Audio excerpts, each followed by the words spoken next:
संविधान में भाग कितने बेटा? 1 2 3 4 और 5। तो फिलहाल हमारे पास 22 भाग है, लेकिन 5 भाग को देखेंगे। अपना मेन काम है सबको याद करना। चलिए, भाग 1 में अगर अनुच्छेदों की बात करें तो अनुच्छेद 1 से लेकर 4, अनुच्छेद 1 2 3 और 4। अगर भाग 2 की बात करें तो अनुच्छेद 5 से लेकर 11। भाग 3 की बात करें तो 12 से लेकर 35। भाग 4 की बात करें तो 36 से लेकर 51। और अगर बेटा भाग 5 की बात करो तो 51 से लेकर 152 से लेकर 151। इतने हमारे पास क्या आर्टिकल्स में बटा हुआ है। अब इनके बीच में एक और पार्ट आता है जो बाद में जोड़ा गया है, वो है भाग 4 क। यहाँ पे बेटा आपके 51 क ख ग करके हमारे पास जितने भी हमारे मौलिक अधिकार कर्तव्य हैं उनको वहां पे जोड़ दिया गया। फिर ये संविधान का भाग 1 बताता है कि भारत राज्यों का संघ या फिर भारत के निर्माण का प्रोसीजर, भारत के निर्माण की प्रक्रिया, उसका प्रोसीजर, उसमें कोई एरिया जुटना, कोई एरिया टूटना, इन सब की व्यवस्था ये तो भाग 1 याद कैसे रखेंगे सर? भाग 1 में पहले हम लोग देश का निर्माण करोगे और देश का निर्माण करने के बाद काम लेंगे उसमें पब्लिक और उनको देंगे नागरिकता। तो भाग 2 संबंधित है आपका नागरिकता से। किस संबंधित बेटा? ये नागरिकता से। अब नागरिकता दे दिए, नागरिकता देने के बाद जो तीसरा सबसे इंपॉर्टेंट चीज होता है वो होता है बेटा उसके मौलिक अधिकार। तो इनको देंगे आप तीसरे में मौलिक अधिकार। इनके मौलिक अधिकारों के बारे में बताया जाएगा। मौलिक अधिकार देने के बाद अब राज्यों को दिए जाएंगे निर्देश। तो भाग 4 दिखाता है 36 से 51 तक नीति निर्देशक तत्व के बारे में बताएगा। भाग 4 तो हमारे पास हमारा मौलिक कर्तव्य और भाग 5 हमारे पास है संघ का संघीय संघ सूची या फिर संघ के बारे में इसमें क्या किया गया है?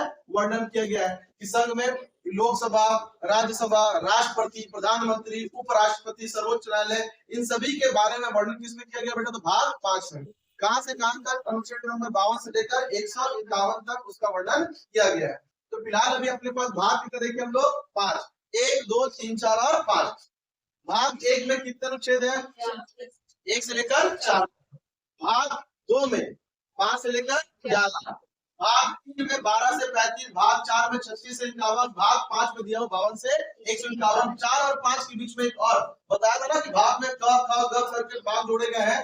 पहला जो भाग जोड़ा गया है वो 4 का जोड़ा गया है जिसके अंदर मौलिक कर्तव्यों को डाला गया है। क्लियर है? ये सबसे पहला जो भाग 1 है उसके अनुच्छेदों के बारे में देखते हैं। अनुच्छेद 1, अनुच्छेद 1 क्या बताता है कि भारत राज्यों का संघ है।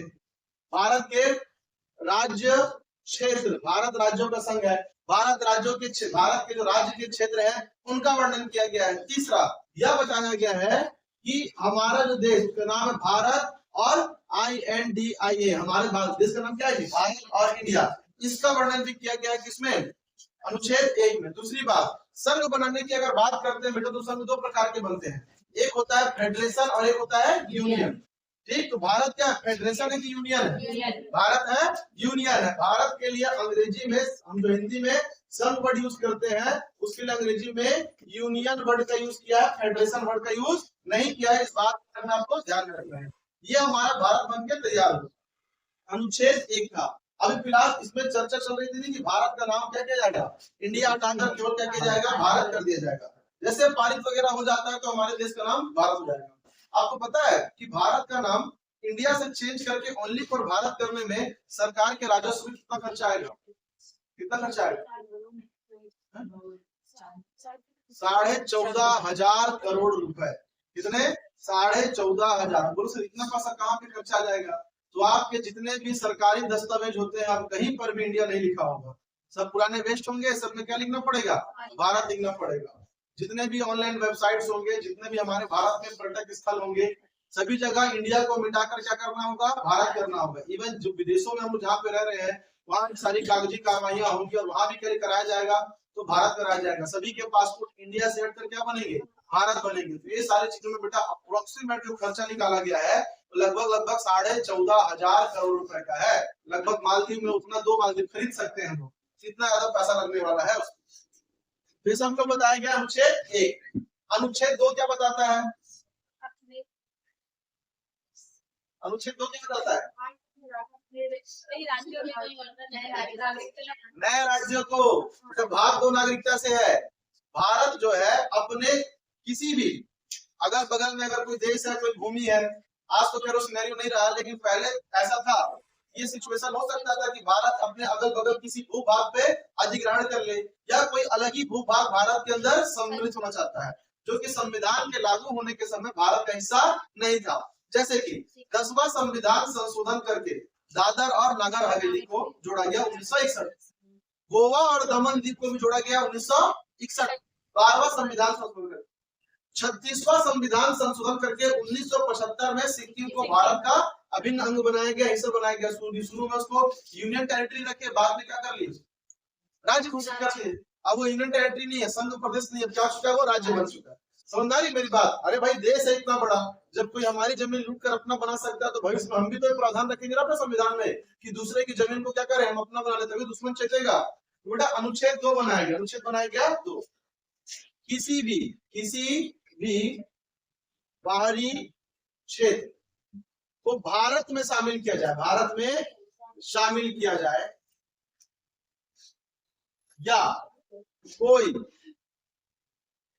बाहरी क्षेत्र या भूमि या फिर देश भारत में शामिल होना चाहिए, उसके लिए हमको एक संविधान संशोधन की आवश्यकता होगी।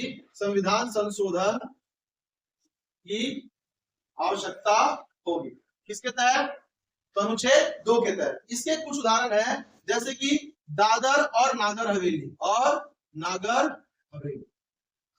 इनका बेटा जो विलय हुआ 1961 में, याद रखना 10 से दादर और 10 से 10वां संविधान संशोधन 1961 में, और उसके बाद गोवा और दमन दीव, इसको ही मिलाया गया बेटा 1961 में। कब, तो 12वां संविधान संशोधन के द्वारा, इसके द्वारा 12वां संविधान संशोधन के द्वारा। सिक्किम भारत का अभिन्न अंग बना 36वां संविधान संशोधन 1975 में। याद रहे शुरू में सिक्किम को मिलाया गया तो उस समय वो यूनियन टेरिटरी थी, क्या थी, यूनियन टेरिटरी, अर्थात संघ था हमारे देश में। यूटी हमारा लद्दाख है, जम्मू एंड कश्मीर है, बाद में उसे क्या बना दिया गया, तो राज्य बना दिया गया। क्लियर है। इन तीनों का विलय किसके द्वारा हुआ बेटा, तो अनुच्छेद 2 के तहत। और पहले बाहर के क्षेत्र हमारे कब्जे में नहीं थे, तो इनको मिलाने के लिए भारतीय संविधान में संशोधन करना पड़ा। क्लियर है। चलिए, जो तीसरा अनुच्छेद होता है यहाँ पर लिख देता हूं, जो अनुच्छेद नंबर 3 है आपका, अनुच्छेद नंबर 3 ये बताता है कि भारत अपने ही क्षेत्रों में या राज्यों में मूल परिवर्तन कर सकता है, उसके लिए संविधान संशोधन की आवश्यकता नहीं, उसके लिए संविधान संशोधन की आवश्यकता नहीं है। जैसे कि छत्तीसगढ़ एक राज्य बना, तो छत्तीसगढ़ राज्य मध्य प्रदेश से निकल बना, तो क्या छत्तीसगढ़ राज्य को बनाने के लिए संविधान में किसी प्रकार के संशोधन की आवश्यकता थी? नहीं। क्या आपसे पूछ लेगा क्वेश्चन कि छत्तीसगढ़, उत्तराखंड, झारखंड, तेलंगाना, महाराष्ट्र, गुजरात, पंजाब, हरियाणा, इन सबको बनाने के लिए किसी प्रकार के संविधान संशोधन की आवश्यकता थी क्या? नहीं थी। सर क्यों नहीं थी? तो सर वो हमारे क्षेत्र थे और हमने क्या किया, उनके मूल चूल परिवर्तन किए, उनके नामों में परिवर्तन किए। इसके तहत आप एक बड़े क्षेत्र को 2 भागों में तोड़कर 2 अलग अलग राज्य बना सकते हो, और 2 छोटे राज्यों को जोड़कर एक बड़ा राज्य भी बना सकते हो, कोई समस्या नहीं है। क्लियर है। अनुच्छेद 2 में वापस आइएगा, मैं संज्ञान में एक बात डाल देता हूँ। केवल बाहरी क्षेत्रों को ही नहीं, केवल बाहरी क्षेत्रों को भारत में मिलाने समय हम लोग संविधान संशोधन नहीं करेंगे। कभी कभी क्या होता है कि भारत के संविधान में भी प्रावधान है कि अपने ये लग रहा है कि फ्यूचर आज ये जो हिस्सा हमारा है, ये आज जो हिस्सा हमारे भारत के बाहर है, लाइक जम्मू एंड कश्मीर, तो पीओके भारत का है क्या? नहीं। फिर भी हम क्या कर सकते हैं, अपने संविधान में संशोधन करके पीओके को भारत का हिस्सा बना सकते हैं और उसका नाम दे सकते हैं कि आज नहीं है तो क्या हुआ, कल तो हमारे अंडर में आएगा। तो इसका भी प्रावधान किसमें किया गया बेटा, अनुच्छेद 2 में, कि भारत के बाहर कोई ऐसा भूभाग जिसके भविष्य में भारत में सम्मिलित होने की संभावना है, हम उसका नामकरण कर सकते हैं, उसको अपने राज्यों में, अपने राज्य क्षेत्र में हम गिन सकते हैं। आज नहीं है तो कल तो होगा। इसका सबसे बड़ा उदाहरण है पीओके और सीओके, पाक ऑक्यूपाइड कश्मीर, और सीओके मतलब चाइना ऑक्यूपाइड कश्मीर। ये दोनों अभी भारत के पास नहीं है, लेकिन फिर भी पीओके और सीओके दोनों को हम लद्दाख में दिखाते हैं। किसमें दिखाते हैं? लद्दाख, जो कि यूनियन टेरिटरी है। संविधान में संशोधन कर दिया है कि ये सब लद्दाख और किसका है? हमारा है। ठीक, तो आज नहीं तो क्या होगा, कल तो होगा। तो इसका प्रावधान भी किसमें किया गया है? अनुच्छेद 2 में, आर्टिकल 2 में ही किया गया है। क्लियर है ये?